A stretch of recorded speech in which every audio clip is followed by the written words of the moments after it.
Welcome back to The Heat. Does the international community have the political clout to defeat Islamic State, or does involvement from the West merely embolden the militants? Joining us from New York is Peter Van Buren. He is a 24-year veteran of the U.S. State Department. Peter, great to see you again. Thanks for joining us. Thank you for having me.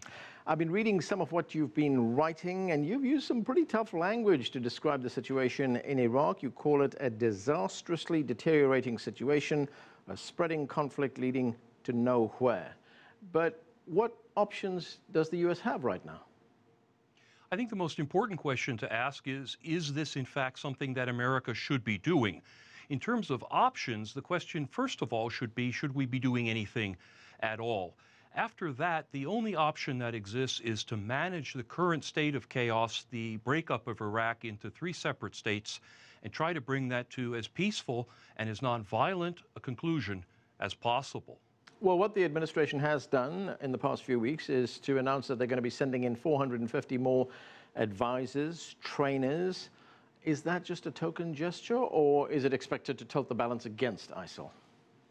It's more than a token gesture. It's actually suggesting there's a bit of sense of humor in the administration. Look, the United States has been conducting training in Iraq since 2003, for over a decade. $25 billion worth of training has occurred, and the results are very obviously on display every day in Iraq. More training is not the answer. A new strategy may be the answer, and that strategy may be something very radically different from what the Obama administration has been pursuing. And I'm wondering if the administration is going to send 450 new advisors in. We often hear this term mission creep. Is that 450 suddenly going to grow into perhaps several hundred more, then thousands, and before you know it, there's going to be a whole load more U.S. troops in Iraq?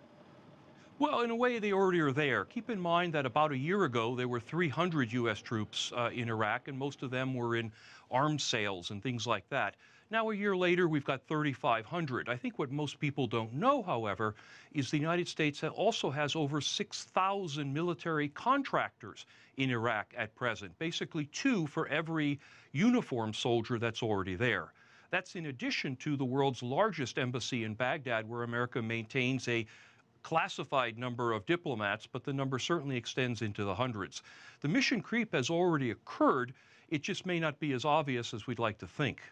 But if we look at what's happening on the battlefield right now, it looks a bit like, in fact it is, conducting a war by remote control, isn't it? Airstrikes, trainers, but no combat troops. Well, the idea of combat troops has been outsourced, if you will, to the Iranians and the Shia militias that they control. I think the most salient point, however, is that the United States has been at war in Iraq for well over a decade. Various things have been tried, including at one point, at the surge, 166,000 American soldiers with all the bells and whistles and the full of government, and none of that worked.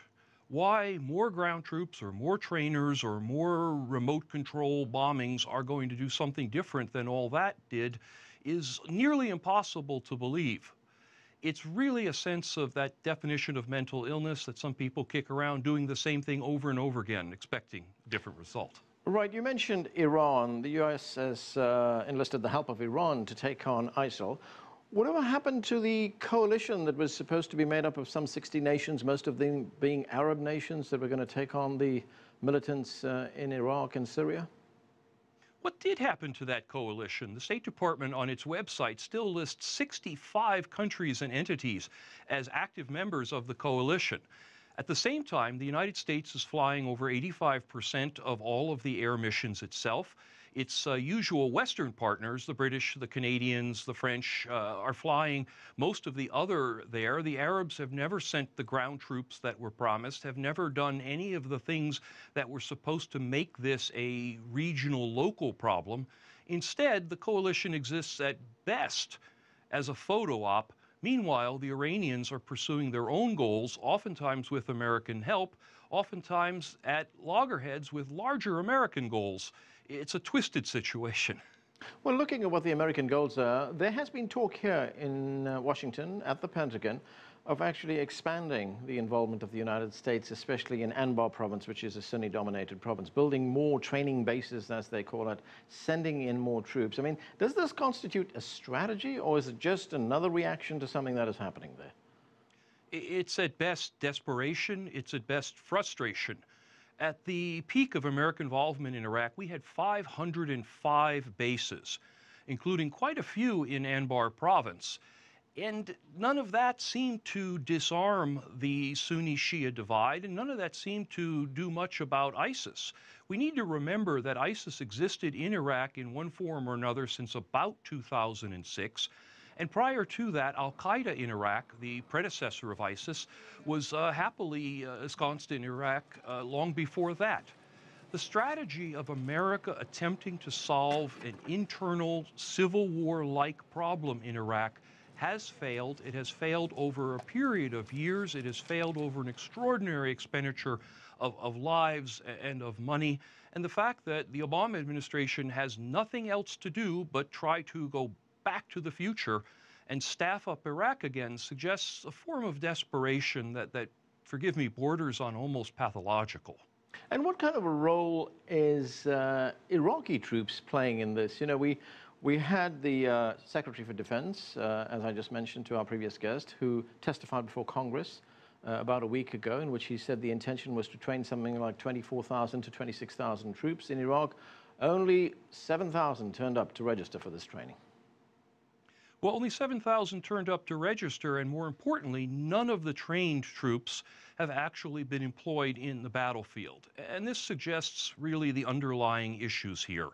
There is no effective state of Iraq, if you wish to consider a state of Iraq as encompassing the Kurds, the Shias, and the Sunnis in an organized nation state that people recognize as such. That means there's no Iraqi army. This is a fiction that is perpetrated by the United States for our own political reasons, mainly because we're still unable to admit that we lost the last war. Instead, what the United States does is continue to train up separate militias, the Shias in their parts of Iraq, the Sunnis, we hope, in their parts of Iraq, the Kurds certainly in their own areas, and pretend that these militias constitute some form of national army. It's largely an illusion. It's certainly an illusion to the soldiers on the ground, several of whom I've spoken to, several of whom are on their return visits to Iraq, going back to the same bases they left in 2011. As long as we continue to throw money down this illusionary hole and lives down this illusionary hole, we can certainly expect the results to be nothing more than what we've already seen. So the question then becomes one largely that is a political question, isn't it? It's the decisions that are going to be taken in Baghdad. And is that ultimately going to lead, as you pointed out earlier on, down the road to partition? We have to understand that when we talk about Baghdad, we're not talking about the effective capital of a nation. We are talking about a Shia-dominated government that is employing Shia militia as its main avenue of force, that is fully interwoven now with Iran and Iran's strategy for hegemony in the Middle East. The militias are run by the Iranians, who, I might add, appear to be excellent trainers. The Shia militia seem to be succeeding quite well when they choose to engage ISIS. Maybe the United States could pick up some training tips from the Iranians. You've got a government in Baghdad that seeks not to destroy ISIS per se, but to destroy the ability of its indigenous Sunnis to defend themselves against this Shia onslaught. ISIS just happens to be the tool that the Sunnis use for this. The United States, again, maintains this fiction that it's dealing with a national government that has control over its country and, in fact, seeks to impose its government equally on all of its citizens. Unless and until those issues are acknowledged, there can't be any form of settlement or perhaps the word resolution in Iraq. And I guess something else that gets lost in this debate is the fact that the United States has been at war with Iraq for a quarter of a century now. What's been achieved? Well, the question is what has been achieved. We certainly know that close to 5,000 Americans lost their lives. That's a dubious achievement. Several $1 trillion have been spent, another dubious achievement. The death toll among Iraqis is impossible to calculate.